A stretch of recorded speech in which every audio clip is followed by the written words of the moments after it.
I've spent lots and lots of time in the Black Hills. In fact, most of my research in the past 20 years has been up in the Black Hills. I've done things like work on Jasper. So I've with Wayne Shepard, who some of you may have encountered in the world of forestry. He was with the Rocky Mountain Experiment Station. He was a graduate student, a collaborator of mine, and we've just completed a 10-year remeasurement of the post-fire recovery in Jasper. And so we've got, we've followed it every year for the past 10 years. So we've got great information on how Jasper's coming back. We've looked at, I've had a couple of PhD students that have done their dissertations in Jasper. I've worked on use of fire in the hills and prescribed fire and how we use that what opportunities that represents to manage stands, worked on growth and yield of pine forest. And so the Black Hills has been great to me for 20 years, given me all sorts of opportunities. I've worked with the Forest Service. I've done landscape assessments in McVeigh and Norbeck and other places for the Forest Service. And so I've got the other side. I've got kind of the management side of the hills in my background up here, so it's been a wonderful place for me. My vehicles all get taught like horses. As soon as I buy them, I teach them where lusk is and where to make the turns. And then they just do it. It's like going back to the barn. They just come here. So what I'm going to talk about today are some aspects of the ecology of Ponderosa pine systems. I'm going to, like a used watch salesman, I'm going to convince you that managing forest density is really, really important in the context of the way forests grow in the Black Hills. That if there's one take-home message, and I quote from a good friend here, that bad things happen at high densities. I mean, that's there, and we live through that in terms of fire. We live through that in terms of beetles now.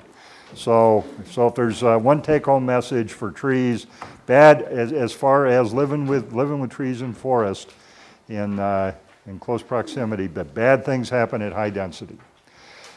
And I'll give you some examples. We'll talk about some fuels management and then some aspects of regenerating Ponderosa pine and aspen. So that's my tasks for today. And we're going to start with kind of what makes the Black Hills the place that I come to every year for 20 years. Well, it's this island that rises out of the sea of grass of the northern Great Plains. So millions of years ago, some granitics pushed up and lifted the Black Hills up. And it determines the kind of the physiography and therefore the way that plant communities play out across the landscape of the Black Hills. And so the southern hills, bellefouche, spearfish, and Wyoming. So the Hill City for scale, and so this core of granite's pushed up, and so the central part of the Black Hills are these granitic-derived soils and high elevations, and they've given us the Needles Highway and the heads, and surrounding that is this belt of limestone plateau. So most of the area north, it's broadest kind of a little east and going up in a band north of Custer. And then around the outside are some sandstones, and then around there is a ring of the hogbacks. And it's that physiography that makes the hills what they are and where we see plant communities. Now, the uplift means it's higher than the round. If it wasn't higher, we wouldn't have Ponderosa pine here. So because of that push-up, that when storms come through, either this way or this way, they're lifted up, and that moisture then condenses and comes down as rain or snow. And so there's more rainfall, cooler temperatures up here, less evaporation, less evaporative demand, and that makes the difference between having trees and grass. So the Black Hills, just because of that, because there's more rain that comes here than the evaporative demand over the course of the year, means that the ecological balance falls out in favor of trees. Now, I'm also a department head, and I have forestry and range in my department, and so trees are the superior plant, and grass is inferior, and so the Black Hills for me is a really special place because it's an example of trees winning, and there's these wonderful environmental gradients that therefore, because of the prevailing directions and the elevation trends across the hills, that there's different amounts of moisture that falls and different amounts of evaporation. So we, even within the context of the hills, we see different sort of plant communities and different sorts of growth.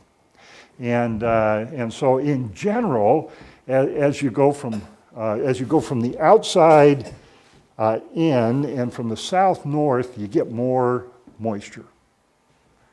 And so if whenever you're driving into the hills from where the inferior plants live, that you start off and you see this mixture, and you see this sparse, short pines and lots of grass in between. And so that's where the battle is being tipped in terms of that moisture balance. Now, some people say that, well, those are cowshed trees, and they're short because they don't grow at enough density to force their height. Well, they're short because that's a really bad place for trees to grow. And there aren't very many of them. So that's why they're short and stubby. And as you gain elevation, that you get more moisture, and the trees just grow better, and then they form dense, closed canopy forest, and the trees clearly have won the battle of the environment there, and that would be where we see dense forest, where we see timber production, and things like that.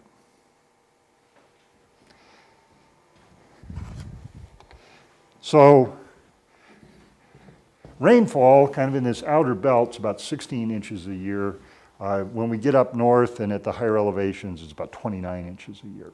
So a really huge difference, But you all know that because you probably vacation, like some people go to Florida, you go to hot springs.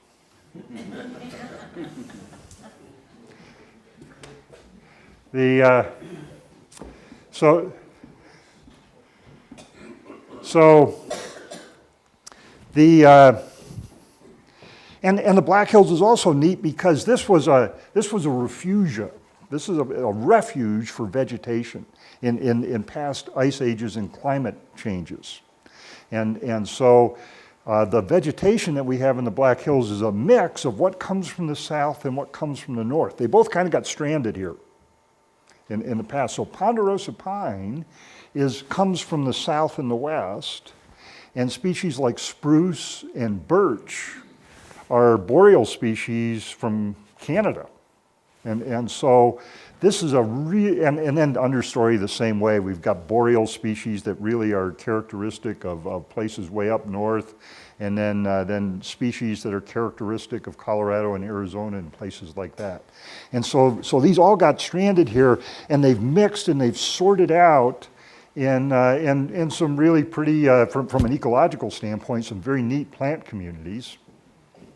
And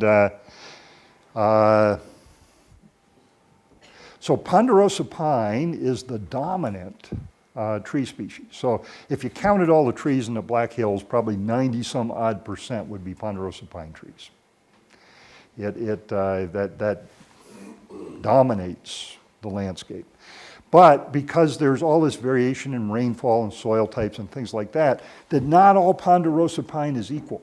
So they're not all the same. Just because it's ponderosa pine in terms of how they behave in an ecological sense, and therefore how we approach them in a management sense, it's not all the same. Just because it's ponderosa pine, from a forest management standpoint, that the underlying ecology can be different, and then we have to approach the management in different ways. And so there's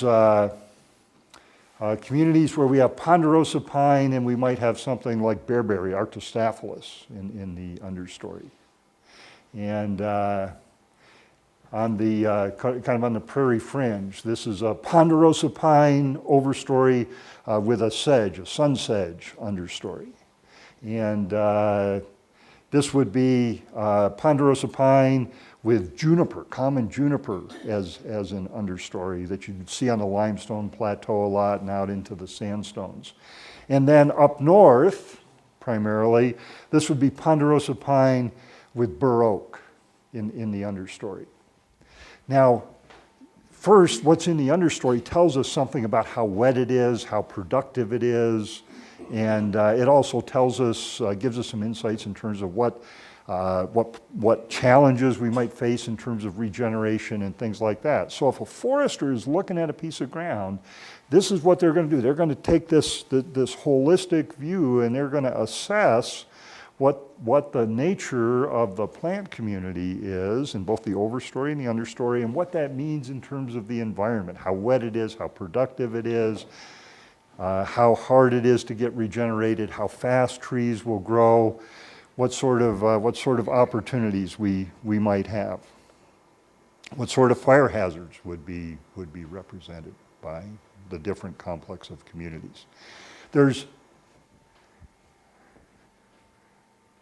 trees other than ponderosa pine, and spruce, white spruce is one of these, and this is a boreal species. This is one from the north, and so Picea glauca, white spruce, is a species that's very shade tolerant. So in the world of foresters, we break out trees and we describe how they behave with this concept of shade tolerance. And it's a big driver in setting the way that we manage different species. And so ponderosa pine, in that parlance of shade tolerance, is intermediate in shade tolerance. So in the simplest sense, if you went into a really shaded area and a species was shade intolerant, you wouldn't expect it to regenerate. And if you went into a more open area, you would need to have a really open area, maybe up to the point of having a clear felling for really shade intolerant species like lodgepole pine in order to get regeneration and growth. Ponderosa pine is intermediate. It can do okay over on the open edge. It can do okay over on the closed canopy edge. So it spans a big range in terms of where it's able to regenerate and grow. Engelmann spruce is very shade tolerant. It isn't going to do very well in terms of regenerating out in the open or growing when it's young out in the open. It's going to need a shaded environment. So if you see young Engelmann, you see kind of dense, half-dense forest, and that's where Engelmann, yeah, I come from Colorado. I slipped up, didn't I? White spruce. White spruce is going to regenerate out in the open, or out in closed areas. And you typically see it associated with more moist areas. So drainages, north-facing slopes, and places like that. Aspen shade tolerant, shade intolerant. It doesn't grow well beneath canopies. So aspen is shade intolerant, but it doesn't regenerate from seed. It regenerates from root sprouts. And so the kind of the ecology of how it plays out and what we do for it from a management standpoint is very different. So those are the species. The Black Hills is a great place. For forestry students, they have to, dendrology, tree identification is a big course that we make all students suffer through to be foresters. And they gotta be really good at identifying trees. The Black Hills is a great place because you only gotta know like 5 or 6. And so while the environment is a great environment, it's got a lot of moisture, it's got, rapid growth rates, very productive in terms of producing wood for good or bad. The Black Hills environment produces lots of wood per acre every year, and but it doesn't have very many species that live here in terms of trees. Now, when the big thing we're going to talk about today is managing stand density. And so there's a great word model that I'm going to work through that people have developed to lay a foundation for talking about what we want to accomplish, how we take a landowner's objective. I want to grow a lot of wood because 20 years from now my kid's going to go to Colorado State University and you want to give me the tuition. And so I want to produce a lot of volume of big saw logs. Or I just don't want I don't want the homestead to burn down next year if a fire comes through. So there's all sorts of things we care about in terms of how we want a forest to be structured, and the foundation for that is largely how we manage stand density over time. So there's this word model where we attach a lot of the ecological happenings that are related to density. And so it's going to have 5, we're going to talk about starting off a stand and moving it through time in order to illustrate this. And so 5 stages, A through E.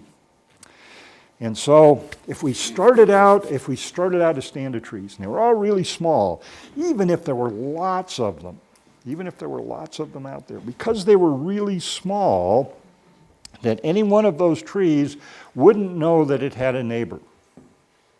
That its growth rate, what it was doing in terms of growth, would be totally controlled by the site. How much rainfall there was, how much was available in terms of nutrients and things like that. So the growth rate of each of those individual trees through a stand at this point would be just a site thing, How much rainfall there was, how much sunlight happened there, what the growing season length was, all the things farmers care about. That would determine the growth, and every one of those trees would grow just about the same, because they'd be independent and wouldn't know there were any neighbors. Now, so no competitive interaction. Tree growth would be just as fast on an individual tree basis as it could possibly be, and would be just determined by the site. But if we added up all of the volume increment on all of the trees we had out there, it wouldn't be so much. There'd be some sunlight that would hit the ground for the inferior plants to use. There'd be some water that wouldn't be taken up by the roots and put in the atmosphere, and so forth. So if we were just looking at how much volume growth was being produced here, there wouldn't be as much as if we added some trees. So we could stick more trees out there, use more sunlight, use more water, use more nutrients, and get more volume growth, get more biomass produced on that site.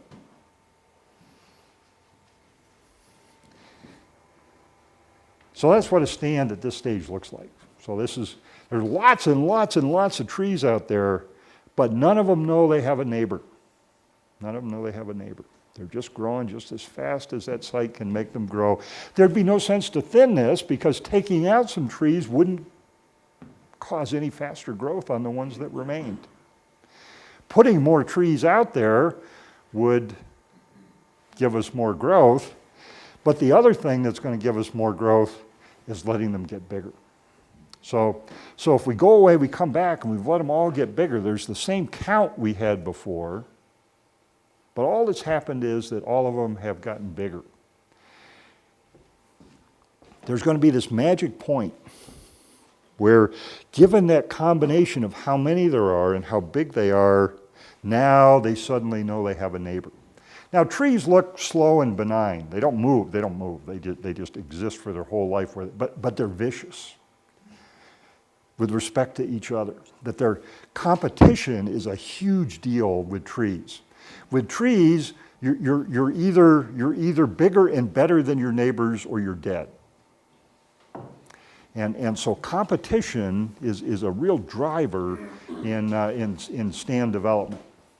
And so we get to the point where in mesic forest systems, where sunlight is really the ultimate limiting factor in how much tree density you can have out there, that trees start to compete with each other. And primarily it's when canopies close, when you start to see those branches get really close to one another, and root systems are doing the same thing underground for water and nutrients and so forth. And so once this combination of how many trees there are with how big they are get to the point where competition happens, all those trees are growing a little bit less now. And so when you look at a stump and you see big fat rings in the middle, and then suddenly you see them start to shrink down, that's what's happened. They know they got a neighbor now. So individual trees are starting to slow down in how they're growing, but now we got a whole bunch more leaves there. These canopies start to come together, and so the sunlight that's coming down is now, most of it is being intercepted by the leaves or the needles of pine trees, and photosynthesis is making biomass happen. And in fact, we're getting close to using all the sunlight, water, and nutrients on the site. When competition starts, some trees are a little bit bigger than others. And one of the neat things about talking about competition in forest stands is that if you're competing, and we got one tree that's this big and one tree that's this big, that competition is not equal. Is not equal, and this little bit taller tree is growing a little faster, and it's going to get more nutrients and water and sunlight than this neighbor that's next to it. And so the growth rates are going to get like compound interest. This one's going to grow lots faster than this one, and it's going to grow and live, but very, very slowly, and so the relative difference in size is going to be enhanced over time. And so if you go into stands where this has happened, forest stands where this competition is going on, you see some big trees and you see some smaller trees. Some of these trees have a big L on their forehead, because if you're smaller than your neighbor, when you start to compete, that's just going to get exacerbated over time, and those differences are going to become more and more pronounced.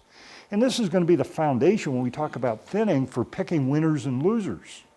That you want to pick those trees that are really superior in terms of competition and growth and vigor and so forth, and get rid of the losers.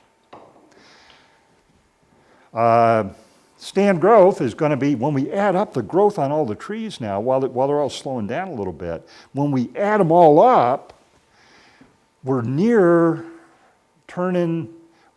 high efficiency, or in terms of turning sunlight, and water, and nutrients into biomass on that site. We could add some more trees and get a little bit more, or we could take trees and take some of that away by thinning. But we're in this kind of this almost to the point where we're getting all of the biomass growth we can get. And then there's some other things that are going on that we see happen to trees at this point that are important. Because sunlight is not getting all the way to the ground, because there's so much foliage up there, the lower branches on these trees aren't getting enough sunlight to stay alive. And so the lower branches start to die and stands self-prune. And so if you're going to be selling logs, you want that to have happened to your trees, because when the branches die and fall off, the wood, the annual increments of wood that get put on don't have any knots in them. And so the wood becomes more valuable. So there's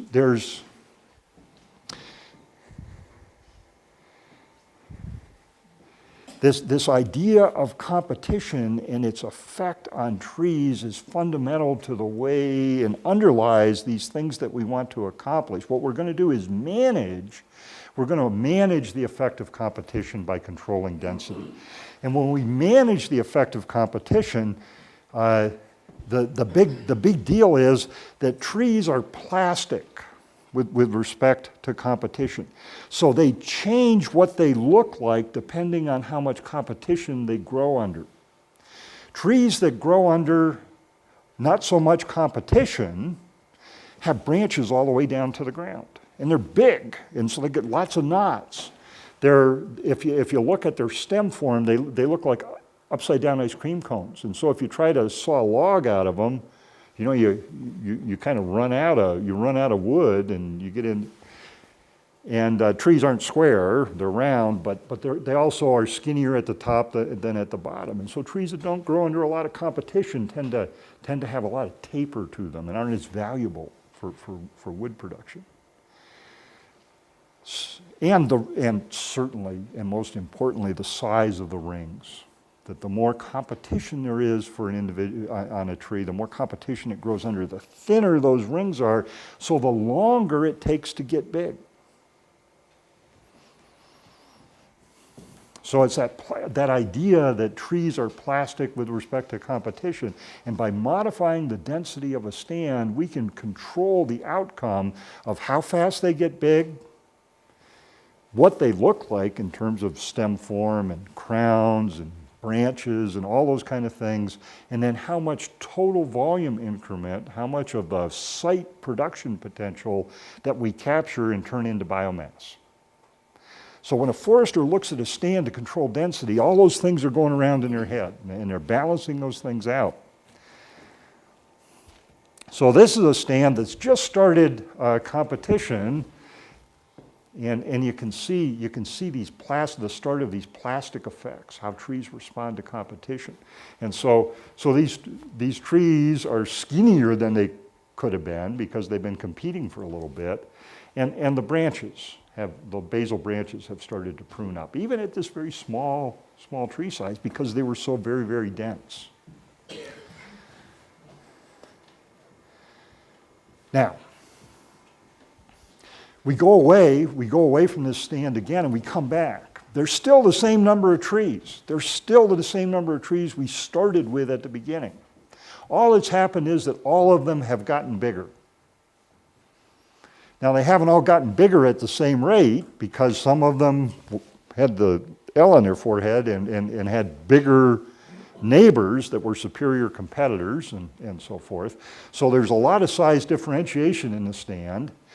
And the degree of crowdedness of this stand is now getting pretty intense.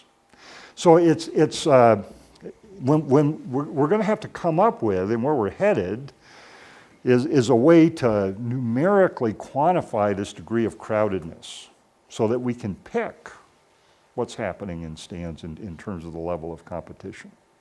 Now, and this is going to be a combination of how many there are and how big they are. They trade off against each other.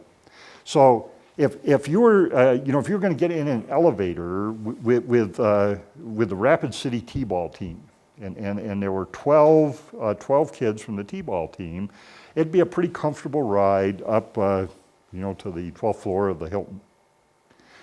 But if you happen to get in the elevator and you had the offensive and defensive line of the Minnesota Vikings, it'd be a different experience. The same count in terms of people, but the amount of crowdedness you felt would be really different.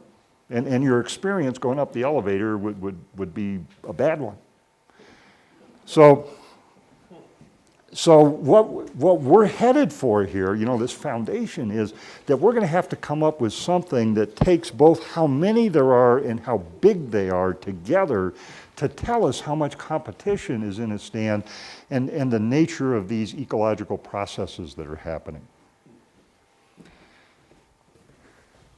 So we've got to the point now where this degree of crowdedness, these individual trees, if we look at the rings on these trees, they've shrunk down quite a bit. But when we add up how much biomass increment is happening on all those trees, it's as much as we can possibly get in this stand. We couldn't get any more. We could add more trees to the stand. We could increase this degree of crowdedness, but we couldn't get any more volume increment.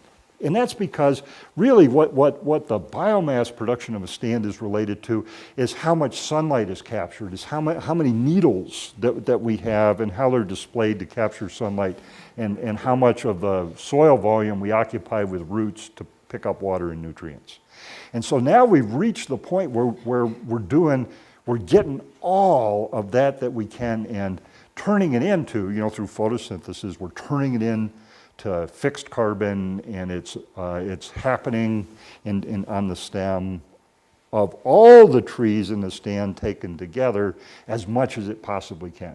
So at this point, we've got full site occupancy and all the volume production we can possibly have. So stand growth is equal to production, but we still have the same number of trees. All that's happened, and from here to here to here, is that they've gotten bigger. But there's been some of these key points in the changes of the ecological processes that are going on and the implications they have for what we want to accomplish in terms of forest management. And so this is a stand that, kind of a mature Black Hills stand that would be right about there at full site occupancy. So this stand is producing all of the volume that it can produce. This stand is at the same place. So this stand and this stand are the same density. They're doing the same thing. But the trees look a lot different. Okay, you got all these gnarly branches on here.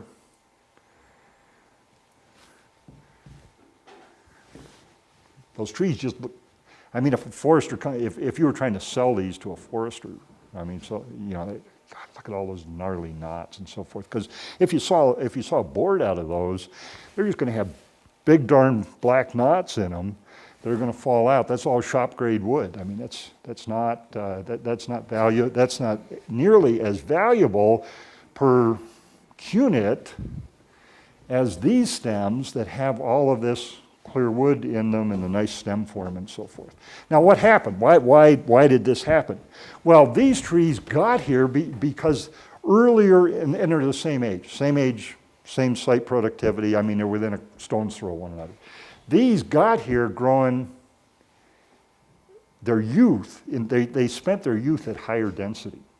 So all those plastic effects on stem growth played out over time here, and so these stems are a little skinnier. They're a little skinnier because they grew longer at high density, but the branches pruned up and the stems are nice and straight, and they don't taper very much and so forth. These stems grew without much crowdedness when they were young, and so those lower branches didn't prune up as early, and so forth. So that's that plastic response to density played out over time. So what we do with thinning regimes, when we talk about thinning, is that's what we're trying to figure out. How we control these outcomes. Now, we go away, we come back in one of these stands, but something really different has happened now. The trees have all gotten bigger. They've all gotten bigger, but now there's fewer of them. Some of them have died. And so we've reached a point where self-thinning happens. So we've reached kind of a carrying capacity in terms of that density concept we've been talking about. And so given the number of trees we have and how big they are, that they've reached the point where we can't have any more density in the stand. Somebody's got to go. Somebody's got to go for the trees to continue to get bigger. So trees always get bigger. I mean, they have two fates in life, get bigger or die as individuals. That's all they can do, get bigger or die. And so now we've reached the point where if they all got bigger, we exceed a carrying capacity for that forest site. So somebody's got to go. Somebody's got to go, and it's going to be the losers. Okay, so we've had that continuous differential growth where the slower growing trees are falling further and further behind the faster growing trees.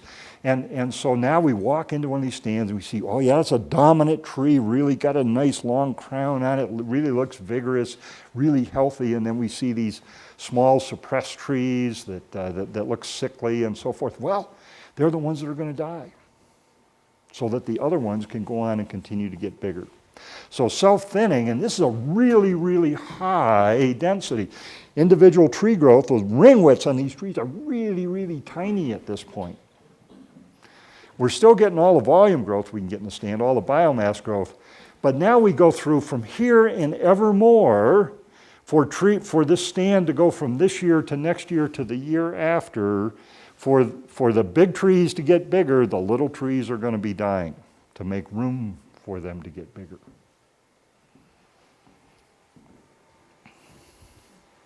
So this would be a stand that's at that point now. When stands get at this point, they are hard to take pictures of because they're so crowded. But there's trees. If you got up to where I am, you can see a bunch of little dead trees out there. We let this process go on for longer. Let that stand grow longer. Some trees are dying, but when they die at this stage, they're small, they die, and the ones that are left living, the big ones, the vigorous ones that are left vigorous, fill in that space. They fill in that space and take that water, light, and nutrients that dead tree had just given up, and they fill it in. Now there might be little trees, especially with Ponderosa pine in the Black Hills, given the way regeneration happens here.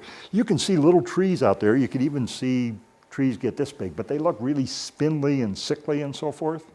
There's not enough left over for them. They're like grasses. They're inferior in terms of competition at this point.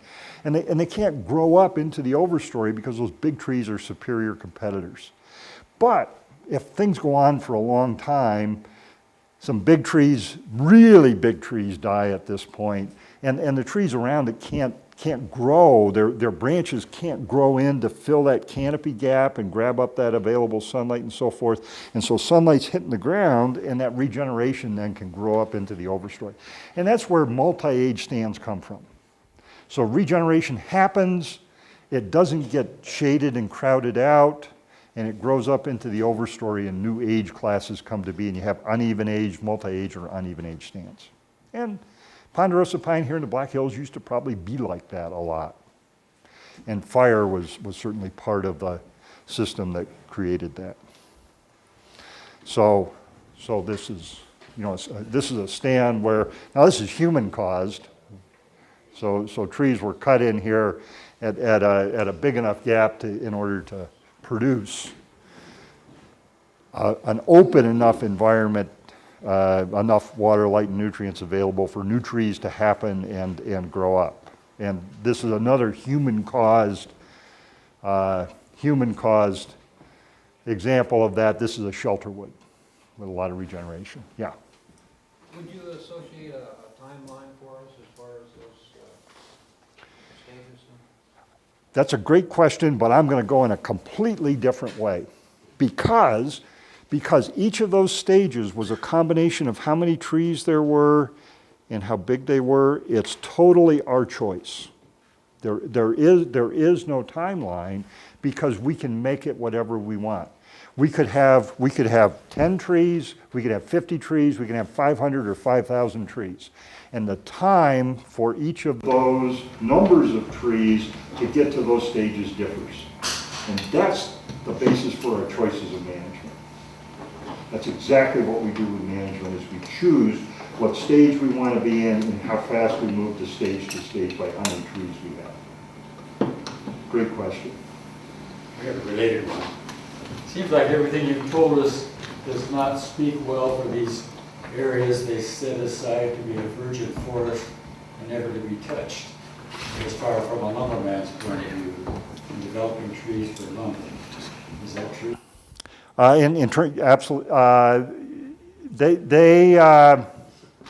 If you're willing to wait a very long time, they can produce great trees. In Europe, in northern Europe, they grow their spruce on 300-year rotations to produce really, really great trees for lumber. But you have to wait 300 years. If practically here in the Black Hills, you're exactly right, that you'd want to open, that by having very, very dense stands, it just makes the time to get to a decent size for timber harvest impractical.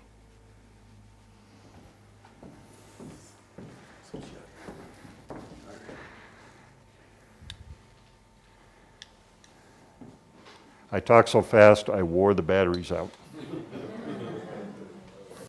I'm not married to anything that I've got in slides, and I'll digress at a drop of a hat. I'm known in students as the E.E. Cummings of lecturing. So I can be really random. Yeah, One more. sure. Kind of related to what you said. Yeah, You were talking about how we're suited for growing these nice pines around here. yes. Yet we got these two huge areas, Reynolds Prairie and Gillette Prairie, where it seems like it has all the characteristics. It's high and there's areas for trees that grow there and none. Soil, well, it's a combination of soils and disturbance history. That there were places where soils weren't great for trees, even though the moisture and so forth was. It's a different soil type, and that's not suitable for pine trees. But then when you exclude fire, you see trees encroaching and moving into those areas. So it's a combination of the two. Now, this isn't from the Black Hills. This happens to be based on data from Scotland. But anyway, it's an illustration of that effect. So what they did was they went out and they planted trees at different densities, let them grow for a long period of time, and then plotted out what the ring widths look like over time for 35 years of growth. And so it's metric units. But this is over 1,000 trees per acre right here. And so to age 12, no competition, they were all the same. But then things started, the more dense stands started competing at age 12, and so their ring widths are less than where there were fewer trees. And so the accumulated effect over time was after 35 years, at 1,000 trees per acre, we only got trees this big. At half that, at 500 trees per acre, competition didn't start till later, and when it did, it wasn't as severe for longer, and so these trees at half the density got this big in 35 years. At 700, I have to do quick division, divide by 2.5. About 15 years ago, I gave up doing a long division on my feet because students just are vicious. And so at progressively lower densities, the time at which competition starts, the time at which full site occupancy, the time at which self-thinning starts, occurs later in stand development, occurs at an older age. And so the effect would be that in this stand, that these trees aren't very big, but boy, we stacked a lot of biomass in that stand, and we probably had some self-thinning go on. So this stand might have more biomass or more tree volume in it than this stand, but these trees are really big. So there's going to be this trade-off. You can't have your cake and eat it too in forestry. That you can have big trees, or you can have lots of volume, lots of biomass, or some combination of the two. But you can't have both. You can't have the most of both. And so when thinning regimes get designed, that's what we trade off. What's the right density to give us the outcome we want in terms of how big the trees are, how much volume we have there, how many board feet we have there, and then what's the value of the stem in terms of how knotty is it, how branchy is it, what's the stem form, and things like that. So those are the underpinnings of coming up with a kind of a commercial thinning regime. And that's a real tree. And again, that's not here, that's New Zealand. That's radiata pine in New Zealand, so it's got really fat rings to it.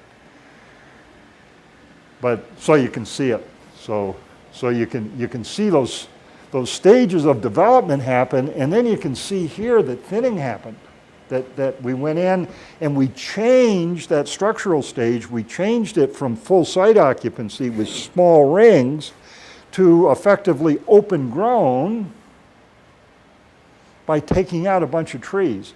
So with management, we can choose at any time which of those structural stages we want to be and what sort of ecological processes go on. And trees are going to respond to it and change the way they grow because they're plastic with respect to density, changeable with respect to density. There's other things that happens with respect to density. And so at very high densities, there's not a lot of water-like nutrients left over for grasses, forbs, and shrubs. At low tree densities, we open essentially stage A, all that water, a lot of the water, sunlight, nutrients that are available on the site don't get used by trees, and my man in my range group is really happy because we produce lots of grass. And so in forests, not only can we choose what we want to see in terms of tree response and volume and diameter growth and things like that, but we can make decisions about how we allocate resources and production between trees and understory. So we could produce, in this case, a lot of grass growth and forb and shrub growth for either wildlife or for domestic cattle by having lower tree density. So agroforestry is built on those principles. And then the real take-home message: bad things happen at high density. That when we, as we go to higher and higher densities, and we see these competition effects kick in trees, that their vigor goes down, and so their resistance to insects and disease becomes compromised. Mountain pine beetle. Part of the issue with mountain pine beetle, dense forest of sufficiently big trees is what mountain pine beetles key on. So we tend to see these impacts of associated with forest health exacerbated by high density. And fire, that when we have closed canopies, very high densities of needles and small branches together across the canopy, that represents a lot of continuity with fuels with respect to fire. And that's where crown fires happen.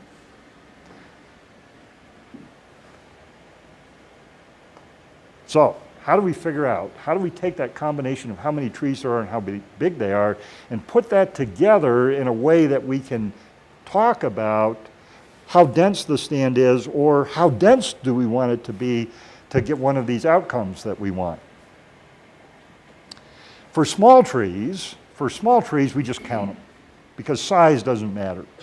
And it gets in the way of thinking about it. So when we talk about seedling sort of stands and small tree stands, we just measure how many there are. So what we do is go out and put in some small plots out there, so we could put in a plot that was about 1/100th of an acre in size, count how many little seedlings were on it, do that on 10 plots, add them up, and that's how many we'd have per acre. Now, when we think about that, we're really thinking about what the future of that's going to be. Is 500 trees going to be the right number to have when this stand, for example, closes canopy? Are the trees going to be the right size when we want to do our first thinning? Are they going to be big enough that we can sell them for post and poles? But at this point, we're just going to count them. We're just going to count them and tell you we got 200 an acre, we got 1,000 an acre, we got 5,000 an acre. But we're going to think about that in terms of what that means for the future. Do we have enough for when these trees get big to make a good stand? And we're going to move back and forth between how many there are and how far apart they are. So that's algebra. That's algebra. So 100 trees per acre, if we had 100 trees per acre and they were evenly spaced, that would mean the distance between each of those trees would be 21 feet.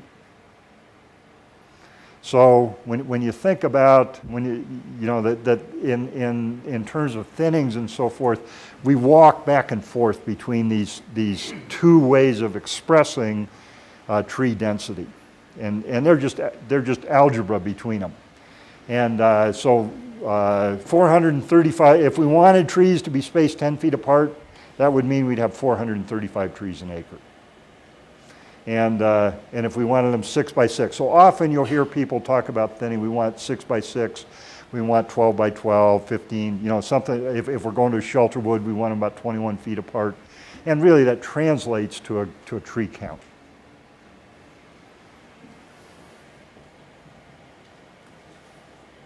All right. When we have big trees, we don't have little trees. When we have big trees, the problem is different. What we're trying to accomplish is that elevator problem.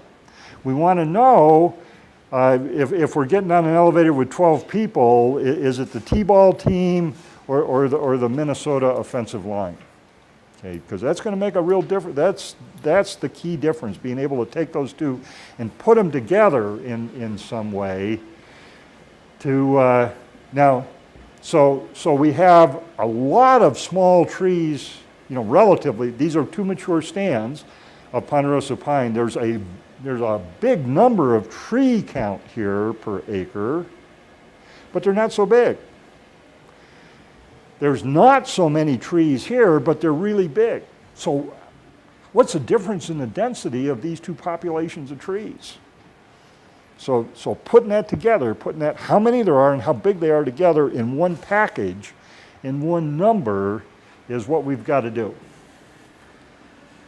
Because this is going to be, then we're going to take that and relate it back to those structural stages so we know what's going on in those stands. And so what we're going to we're going to start off, and how do we know how much density is in a tree based on its size?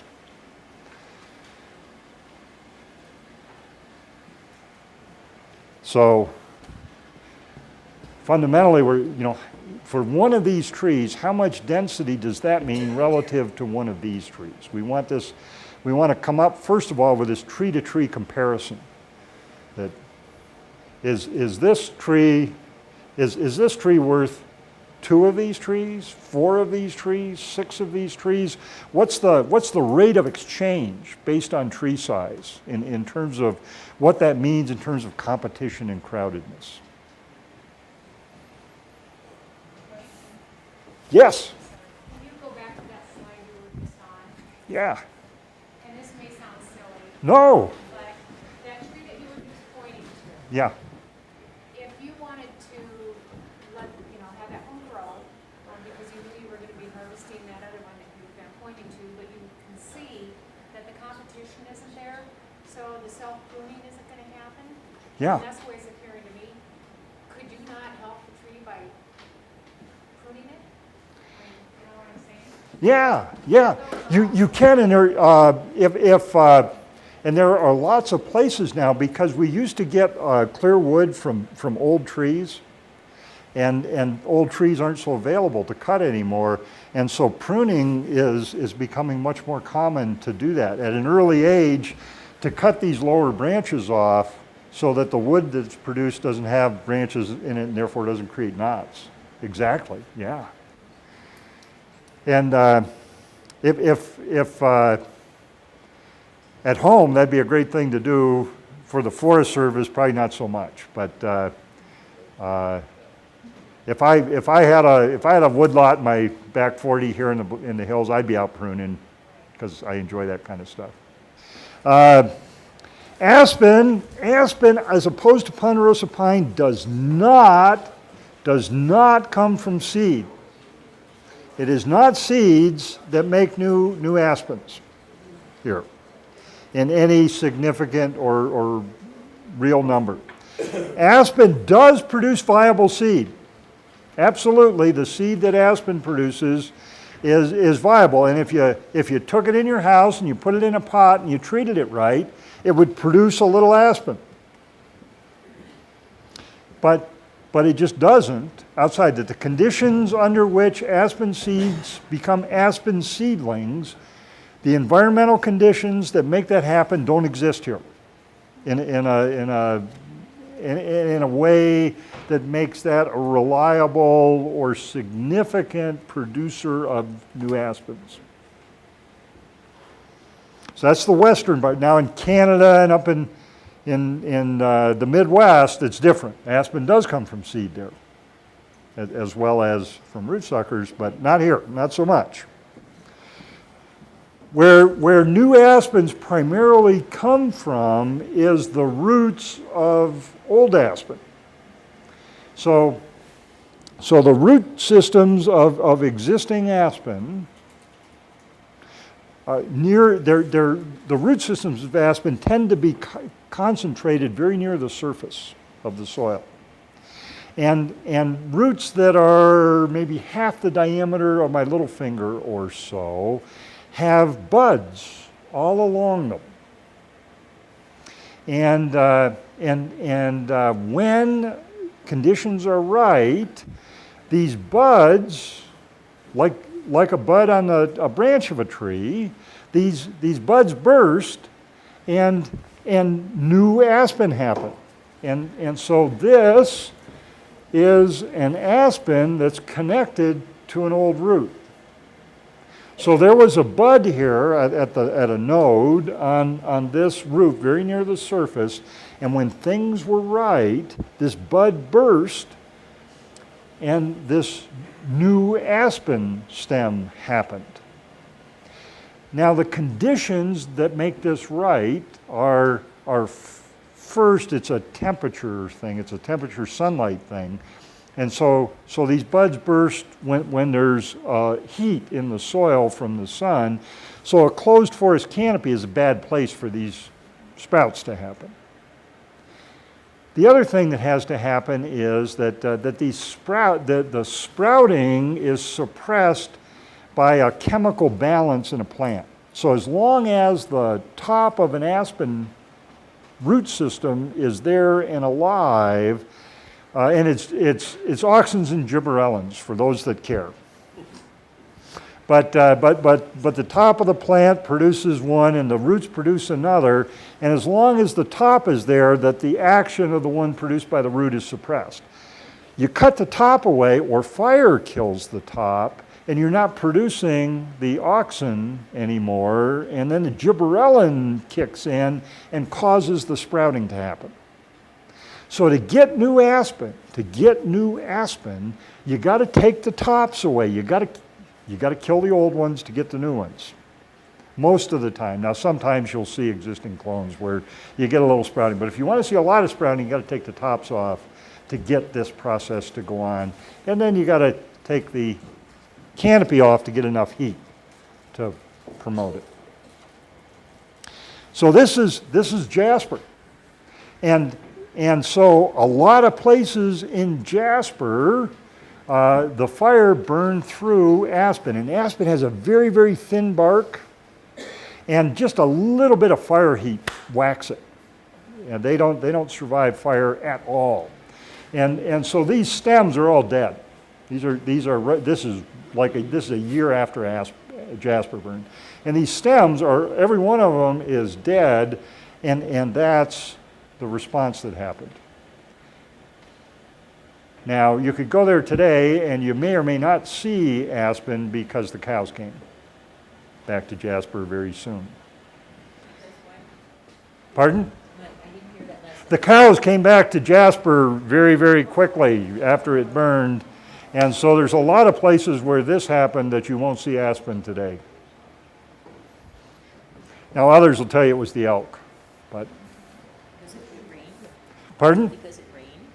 No. That the cows were turned back into aspen. The grazing permits were made active again very, very quickly after Jasper burned when the suckers were very susceptible to browsing. And for elk and for cows, this is the Haagen-Dazs of the plant world. What about deer, same thing, or? Not so much deer, but certainly elk. Elk will just zero in on this. They consume it as opposed to trampling it? Yes. Yep. That the new shoots and the leaves are desirable. There's some discussion with cattle when they'll use it and under what conditions and so forth. So it's elk certainly will hammer it, and cows under the right conditions will. Yep. For cattle, it's more fall grazing, like Yep. late August. Yep. But I have pictures of cows walking through places like this with aspen plants dripping out of their mouths. Elk like that for winter range. Yeah. And and I'll show you some browsing effects. But that fire which killed the overstory, triggered that imbalance in auxins and gibberellins, created no overstory canopy, a black surface with all that soil heat, and boom, all those aspen sprouts happen. That's nirvana. That's regeneration nirvana for aspen. We can simulate that with mechanical treatments by cutting the stems. And so reducing canopy cover and shifting the hormone balance. Sometimes it just happens. So there's clonal variation and so forth. So you can see places where the overstory wasn't cut that new aspen happens. And it seems to be a characteristic of clones. Some clones of aspen will do this and some just won't. So there's variability. And then one of the issues that certainly in aspen in the Black Hills that we worry about is invasion by pine or overtopping by pine. And we'll talk about this a little bit when we go out. There's a nice area up the hill where the pine had been cut off the aspen. But here's where fire has done it. So these pine trees are much taller than the aspen trees. And so the pine grow there, they grow bigger, they grow taller than the aspen. They suppress and kill the aspen because remember, the aspen is shade intolerant. It doesn't do good growing under shade. And if this were to have just continued to grow, so the black stems are pine, the white stems are dead aspen, and so the new sprouts, if the elk don't eat them, are going to do great here because that pine overstory's been removed. Can those aspen, I mean, up where I am, we've had a serious fire, and we have aspen grown where I never saw, at least I didn't think I saw any aspen grown at all before. In very dense pine. And that's the key where I didn't think I saw it before, because it was there. I guarantee you it was there. But it was small, just enough to keep that root system going. So you'd have a tree, a little skinny aspen tree over here and a little skinny one over there, and those roots would have existed under the soil. Take the pine away, kill those aspen, trigger the suckering response, and they're everywhere. Okay. And that's the way aspen persists, and that's why fire was so important in keeping it here. That's why you see so much. That's why. If we could go in a time, if we were either old enough or could be in a time machine and go back to like 1860, you would have seen a lot more aspen than are here today, because fire has not caused this to happen very often. But it's still lurking out there in a lot of places. It's still hanging, and with enough disturbance, you can see it kick in. And the other thing that, so this in Jasper, these are where these new sprouts were browsed off by cattle or elk. And what that does, the key to get successful aspen back is to get them taller than this. That what you aspen sprouts grow very quickly because they're using the resources of that existing root system. So they don't have to make their own root system and so forth. They have all of that carbohydrate. They got all they got all that energy drink available to them in the existing root system. And they use that to grow. So they grow very, very rapidly right from the get-go. But the key, because they're so desirable for elk and deer to eat, that you have to get them tall enough, quick enough, so that browsers don't destroy it. And so what happened with repeated browsing in places, that it keeps getting browsed back and it never escapes that browsing pressure. So the key is to get it to be 15, 20 feet tall and get a little diameter on it, so that ungulates can't destroy it. And so it's keeping that pressure off it for those first 3 or 4, and it ought to happen oftentimes in 3 or 4 years. That's all it takes. But if it's continually browsed, then you run the risk of losing it because it never escapes. We were told once that where you really find them is there has to be a lot of moisture on in the ground too. Is that true?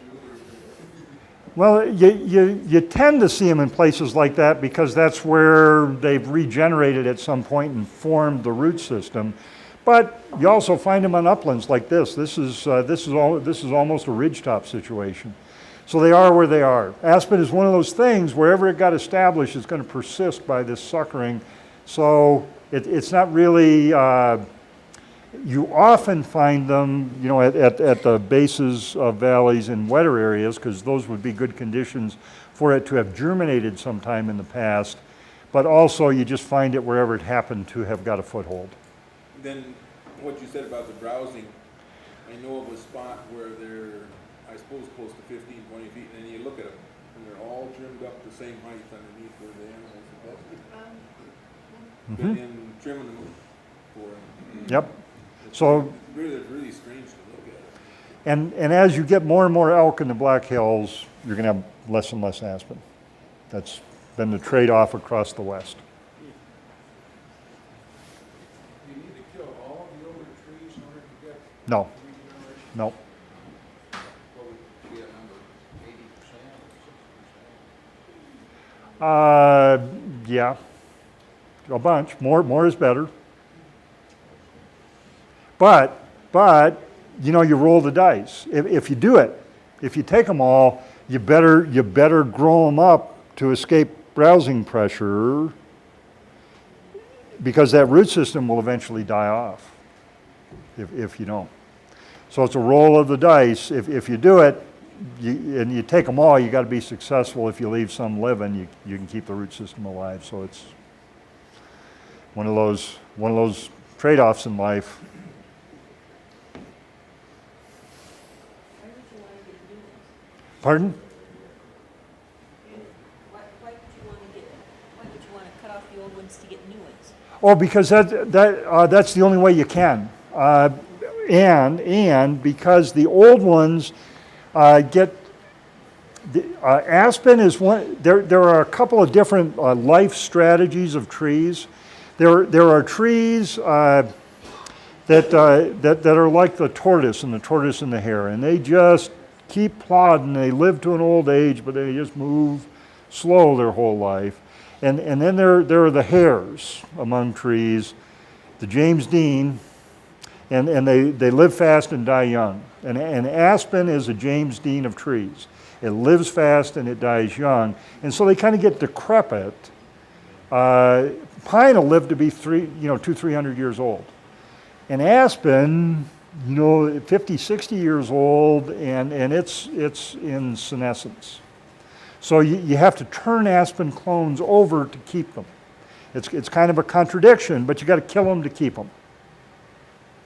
So you have to kill them to make new ones because they're senescent.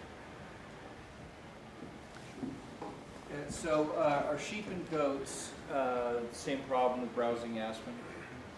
Yes. Okay. And our aspens have just finally blossomed, and there's a lot of them that are tall and dead. They're not sprouting anything at all. Is this an appropriate time of year to clear those out? Will that help the health of the stand? Yeah, you don't want to go too much later because this is the time where stuff's happening.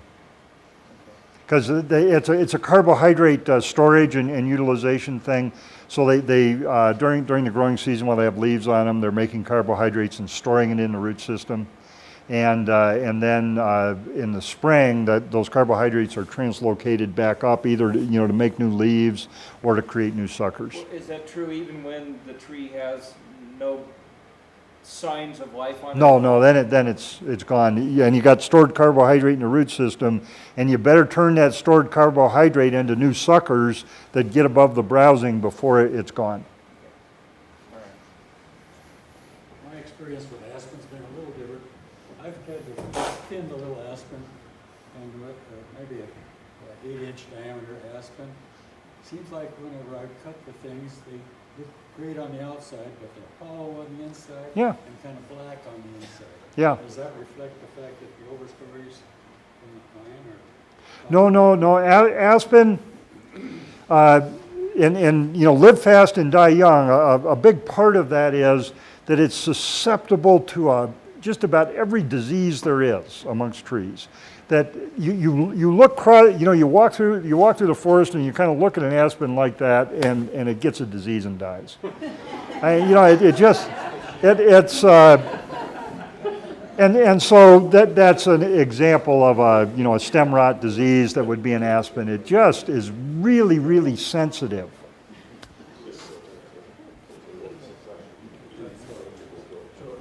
Mature dead aspen, you just cut it anytime? Who cares? And it falls and rots really quickly, so if you don't get to it, nature will. So when's the best, so if you wanna cut down the older to promote growth next spring, hopefully, then the best time to cut is either March, April? Yeah, fall, winter, when the leaves are off.